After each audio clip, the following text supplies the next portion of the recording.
Sierre Leone is a country that emerged from a decade of civil war, which ended in 2002, but left in its wake social unrest and a destroyed social and physical infrastructure.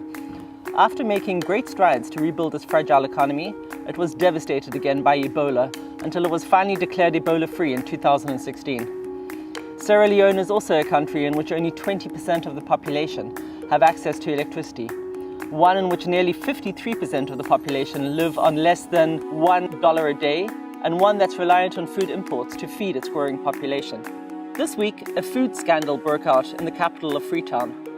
This food scandal was both heartbreaking and scandalous.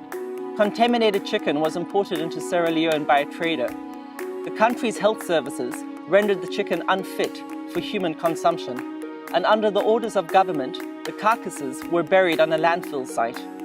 Thousands of people stormed the dump site, and poor people dug the chicken up that had been buried in human garbage and industrial waste. The contaminated chicken, well, at least some of it, also made its way to the city's markets, where it was being sold for profit.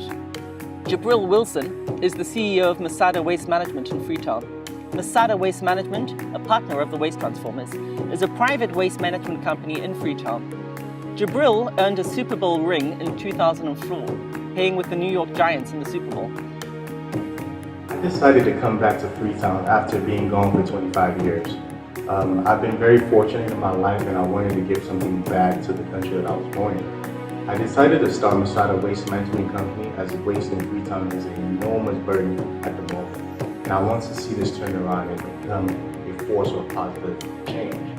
The only way that we can do this is one step at a time, and it's to literally grab the bull by the horn and not just talk a good game, but actually do it.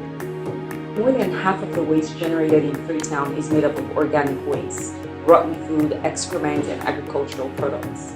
We, Masada, together with our partners and international organizations, will start to turn this waste into much needed energy, water, and to recover all the nutrients in waste so that this can in turn be turned into high-grade compost that can be shared with local farmers to upgrade their agricultural yield, which will enable the local people to increase their crop as well. This will allow them to sell more on the market and will lower our dependency on imported food. We will do this in small-scale installations, the size of a couple of sea containers that will transform organic waste into much-needed resources and green energy. The scandal that emerged last week is a case in point. The compost that will be created as a byproduct of our waste-to-energy conversion will be able to make a difference. It can be used by poor people to help grow their own food so that they will not be forced by starving bellies to dig up poisoned chicken from a dump site. So by reducing our dependence on imported food, we can make a small contribution in our own small way to enable us in Sierra Leone to grow our own food and feed our own livestock. It's a small contribution, but this way, step by step, we can hopefully reduce the exposure of our nation to world traders.